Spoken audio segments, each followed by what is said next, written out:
Hello, नमस्कार, good morning, Radhe Radhe दोस्तों। स्वागत है आपका मेरे एक नए स्टडी ब्लॉग में। उम्मीद करती हूँ सब बहुत अच्छे होंगे।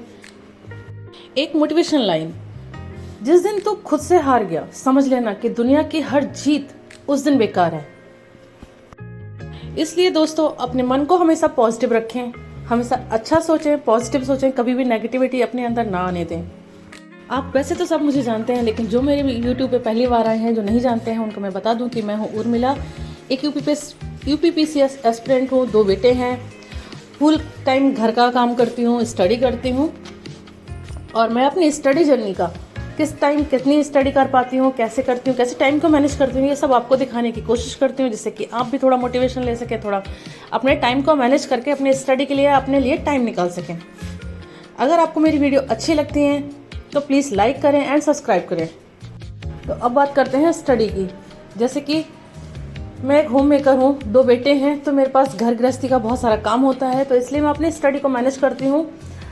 नाइट में ज़्यादातर मतलब मॉर्निंग में स्टार्ट करती हूँ, जिससे कि मेरे बच्चे सो रहे हों और उस टाइम में अपनी स्टडी के लिए बहुत सारा टाइम निकाल सकूँ, जितना हो सके उतना टाइम निकाल सकूँ। तो मैं 3 बजे से अपनी स्टडी को स्टार्ट करती हूँ, उसमें 4 बजे से लाइव भी होती है और बाकी स्टडी कंटिन्यू रखती हूँ, जिससे कि ज़्यादा से ज़्यादा स्टडी मैं उस टाइम कर सकूँ जिस टाइम मैं फ्री होती हूँ, माइंड फ्री होता है, घर के किसी काम की टेंशन नहीं होती है।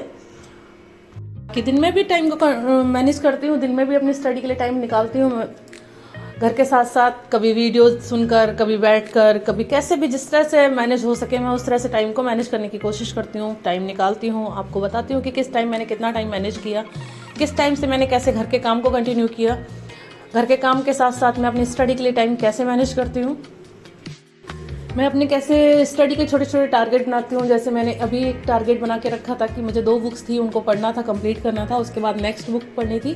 तो वो बुक्स का मैंने जो टारगेट बनाया था उसमें जैसे हम कोई भी टारगेट हम बना के चल रहे हैं 2-4 दिन का, तो उसमें हमें कभी ना कभी कोई ना कोई काम आ जाता है, हम प्रॉपर उसको नहीं बना पाते हैं।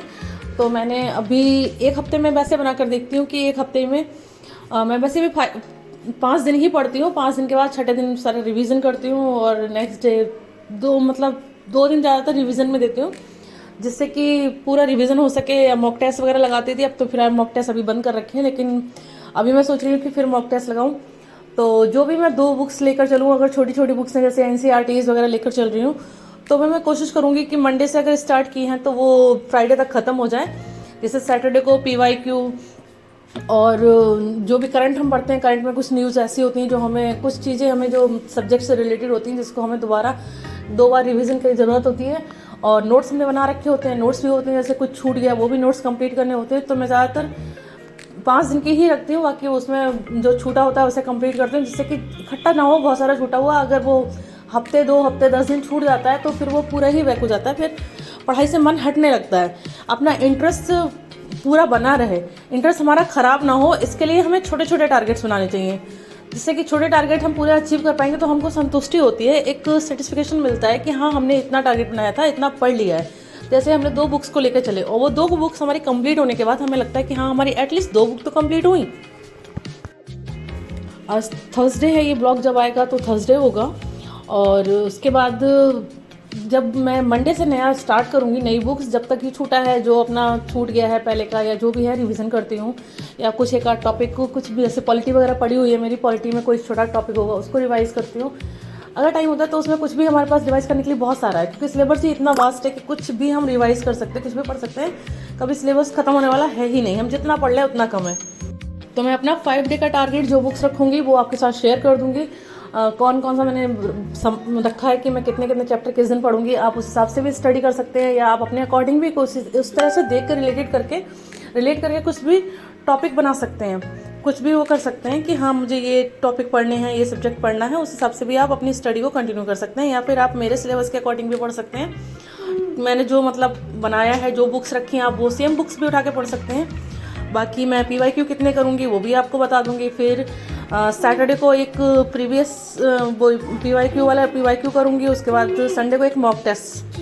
जो भी हम टारगेट बनाएं उसको हम कोशिश करें कि जितना हमें टाइम जैसे मंडे को मिलता है वो कंप्लीट करें, ज़्यादा से ज़्यादा हम कंप्लीट करने की कोशिश करें, क्योंकि हमें नहीं पता कि 5 दिनों में हमारे पास क्या काम हो सकता है, क्योंकि हमारे पास गृहस्थी है, सब कुछ है। अगर आप पूरा फुल टाइम स्टूडेंट हैं तब तो कोई बात नहीं है कि आपका पूरा फिक्स टाइम है, लेकिन उसमें भी कुछ ना कुछ काम हो ही जाता है। ऐसा कोई इंसान नहीं है जिसके पास कुछ ना कुछ काम ना हो, वो भले ही फुल टाइम स्टूडेंट हो।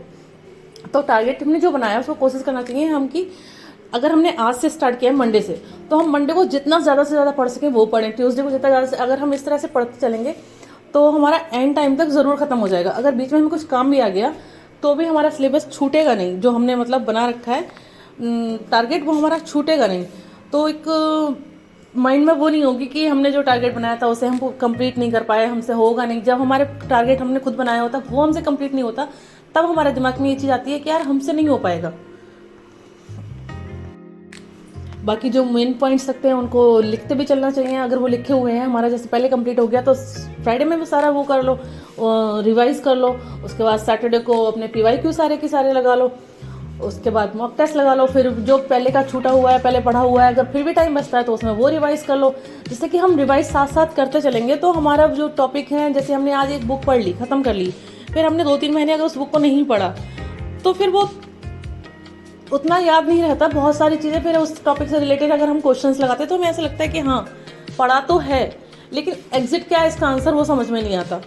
वो चीज़ें फिर वहाँ बहुत ज़्यादा प्रॉब्लम क्रिएट करती हैं।